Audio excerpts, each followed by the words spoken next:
Nashik railway प्रकल्पात नवा twist. Amol कोल्हेंनी घेतली रेल्वे मंत्री अश्विनी वैष्णव यांची भेट.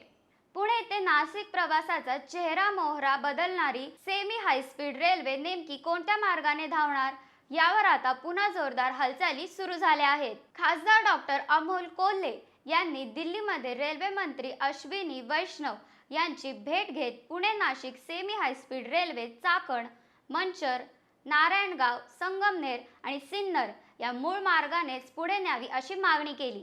या मार्गासाठी नागरिकांनी केलेल्या जन आंदोलनाची माहितीही त्यांनी रेल्वे मंत्र्यांना दिली. प्रकल्पाला अनेक ठिकाणी विरोध होत असताना या रेल्वेसाठी स्थानिक नागरिकांकडून आंदोलन होत असल्याचे त्यांनी स्पष्ट केले.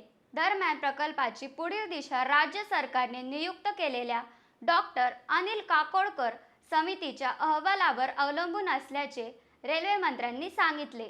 यासोबतच चाकणच्या प्रस्तावित विमानतळाच्या जागेवर पीएम गतिनिष्ठ योजनेअंतर्गत टर्मिनल आणि औद्योगिक मालवाहतुकीसाठी स्वतंत्र रेल्वे कॉरिडॉर उभारण्याची मागणीही करण्यात आली.